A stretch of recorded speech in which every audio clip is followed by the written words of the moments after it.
अगले चरण में हम आवेश का मात्रक और आवेश के गुण के बारे में अध्ययन करने वाले हैं। देखिए, आवेश का मात्रक यूनिट ऑफ चार्ज। एसआई पद्धति में आवेश का मात्रक कूलाम होता है। एसआई पद्धति में आवेश का मात्रक क्या होता है? कूलाम। इसे सी से डिनोट किया जाता है। अब देखिए, एक कूलाम की परिभाषा हम देखें तो यदि किसी परिपथ में 1 सेकंड में 1 एम्पियर धारा प्रवाहित की जाए तो परिपथ से गुजरने वाला आवेश क्या होगा? 1 कूलाम होता है। क्योंकि आप जानते हैं कि I बराबर क्या होता है? Q अपॉन में होता है T।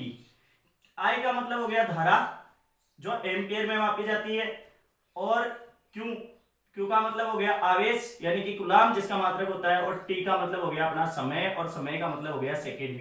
तो C बराबर क्या हो जाएगा अपने पास में? Ampere into second. तो मैंने लिख दिया 1 कूलाम बराबर 1 एम्पियर इंटू क्या हो गया? 1 सेकेंड। अब देखिए आवेश की विमा। तो आवेश की विमा देखिए भाई, जो भौतिक राशि है उसमें 2 प्रकार की राशियां पढ़ी थी। एक तो आपने पढ़ी थी मूल राशियां और एक पढ़ी थी व्युत्पन्न राशियां। तो आपने ध्यान में दिया होगा 11th क्लास में कि धारा है वो मूल राशि है। तो मूल राशि है तो सीधी सी बात ये है, इसका जो एम्पियर इसकी क्या हो जाएगी? विमा ए, और समय की क्या हो जाएगी? टी। तो अपने पास में हो गया m0, l0, a1 और t1, या साधारण भाषा में कहें तो 80। अब देखिए, 1 माइक्रो कूलाम बराबर 10 की power minus 6 coulomb, 1 nano coulomb बराबर 10 की power minus 9 coulomb, 1 pico coulomb बराबर 10 की पावर माइनस 12 कूलाम, और 1 फेराडे बराबर, बहुत ही महत्वपूर्ण, 1 फेराडे बराबर होता है 96,500 कूलाम। ये आपको बहुत सी बार पूछा जाता है कि 1 फेराडे बराबर कितना कूलाम होता है। अब देखिए, सीजीएस पद्धति में एस जो मात्रक है वो होता है स्टेट कूलाम या फ्रैंकलिन। तो देखिए, 1 कूलाम बराबर होता है आपके पास में 3 इंटू 10 की पावर 9 ESU अर्थात स्टेट कूलाम। अब देखिए आवेश के गुणधर्म। तो देखिए आवेश का गुणधर्म क्या है? धनात्मक और ऋणात्मक आवेश में परस्पर निरस्त करने की क्या होती है? प्रवृत्ति। एक दूसरे को ये क्या कर देते हैं? निरस्त कर देते हैं। अब देखिए, विद्युत आवेश की योज्यता। योज्यता का मतलब यदि किसी निकाय में Q1, Q2, Q3, Q4, Qn तक आवेश है तो योज्यता किस प्रकार से इनको जोड़ेंगे? निकाय का कुल आवेश कितना होगा? तो देखिए, आवेश एक अदिश राशि है, यानी कि इसे व्यक्त करने के लिए परिमाण की आवश्यकता तो होती है लेकिन दिशा की आवश्यकता नहीं होती। किसी निकाय पर कुल आवेश का मान उसमें उपस्थित सभी आवेशों के बीजगणितीय योग के क्या होता है? तुल्य होता है। अब देखिए, यदि किसी निकाय में n आवेश Q1, Q2, Q3, Q4, Qn तक हो तो उस निकाय का कुल आवेश समेशन I1 से लेकर n तक, और Q इज इक्वल टू हो जाएगा Q1 plus Q2 plus Q3 dash dash dash Qn। अब देखिए, आवेश द्रव्यमान की भांति आवेश का परिमाण होता है लेकिन दिशा नहीं होती। लेकिन इन दोनों में एक अंतर जरूर है, द्रव्यमान हमेशा धनात्मक होता है जबकि आवेश धनात्मक और ऋणात्मक दोनों प्रकृति का हो सकता है।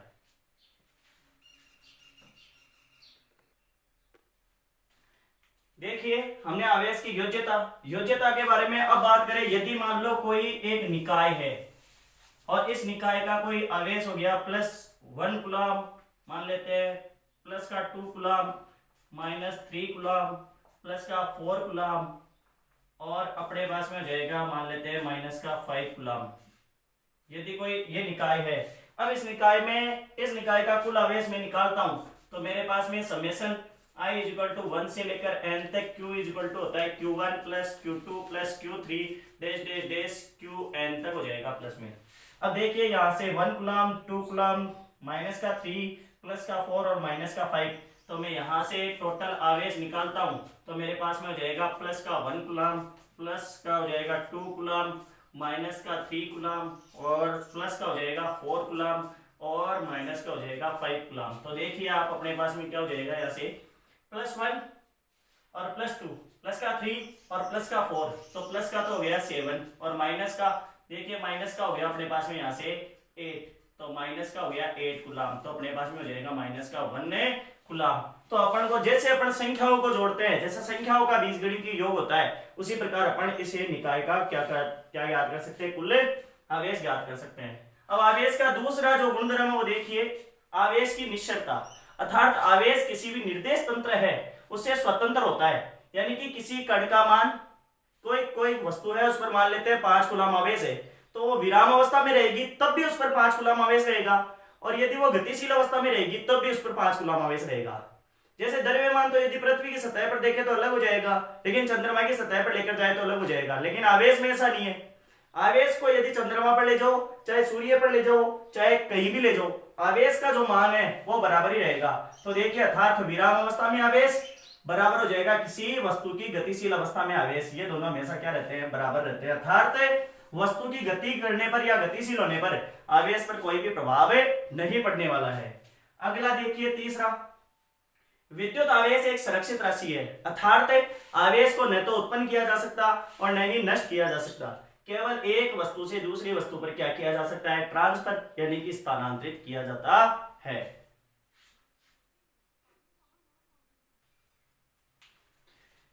आवेश का क्वांटमीकरण या क्वांटीकरण। देखिए जब किसी भौतिक राशि का विनिमय सतत नहीं होकर पैकेटों के रूप में या बंडलों के रूप में हो तो वह राशि क्वांटित राशि कहलाती है, और यह प्रक्रिया है वो क्वांटमीकरण कहलाती है।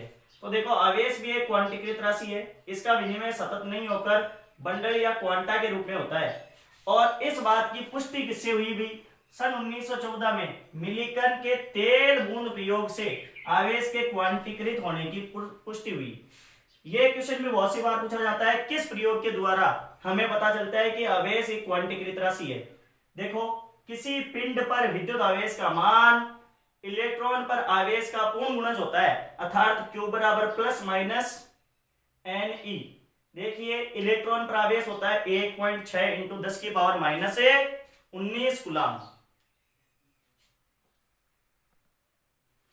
अब देखिए यहां से दो क्वेश्चन बनते हैं।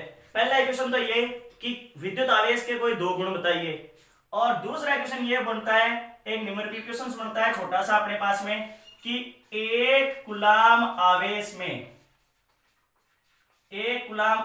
में इलेक्ट्रॉनों की संख्या ज्ञात कीजिए, या एक कूलम आवेश में इलेक्ट्रॉनों की संख्या कितनी होती है। तो देखिए इस क्वेश्चन को किस प्रकार करेंगे। सबसे पहली बात, यहां जो अपन जो कॉन्सेप्ट लगाएंगे वो लगाएंगे Q बराबर N, जहां N बराबर 1 2 3 4 हो सकती है, जहां N बराबर 1 2 3 4 N तक हो सकती है डेश डेश डेश।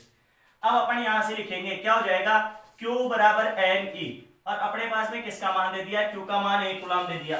तो यहां से मैंने लिख दिया 1, N की जगह N, क्योंकि N का मान मुझे ज्ञात करना है।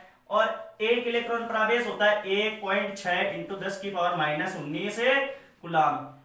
N का मान मुझे याद करना, तो 1/1.6 इंटू 10 की पावर माइनस 19 कूलम। तो यहां से मैं ले लूंगा N बराबर, क्योंकि यहां भी 1 कूलम था, यहां भी 1 कूलम, वो तो कोई इश्यू नहीं है। अब देखिए यहां से 1 इंटू 10 की पावर तो 19 हो जाएगी, बट्टे में आ जाएगा 1.6, और N बराबर यदि मैं पॉइंट उठाऊं तो 1 इंटू 10 की पावर 19 इंटू में 10, और बट्टे में आ जाएगा 16। तो N बराबर मैं लिख सकता हूं 10 गुणा 10 गुणा 10, क्योंकि भाई 20 बार लिखना पड़ेगा, तो 4 बार तो मैंने ऐसे लिख लिया, इंटू 10 की पावर 16, बट्टे में आ जाएगा मेरे पास में 16। देखो कैंसिल आउट कर दो 2 के पड़े से, तो 2 पंजे तो 10, 2 अंटे 16, फिर वापस कैंसिल आउट करो, 2 पंजे 10 और 2 चौके 8, फिर यहां से कैंसिल आउट कर दो 5 5, और ये जहां बच गया 1, क्योंकि 2 आया, 2 को कैंसिल किया तो 1, 5 25 और 25 पंजे 125, 125 को 5 से गुणा करोगे तो 625 इंटू 10 की पावर कितना हो जाएगा 16। देखो वैज्ञानिक संकेतन में संख्याओं को कैसे लिखते हैं, तो 6.25 इंटू 10 की पावर 18 कूलम, सॉरी 18। तो एक कूलम आवेश में इलेक्ट्रॉनों की संख्या कितनी होती है, 6.25 इंटू 10 की पावर 18 होती है। तो आज की क्लास में हम इतना ही पढ़ेंगे, कल हम कूलम का नियम पढ़ने वाले हैं। धन्यवाद।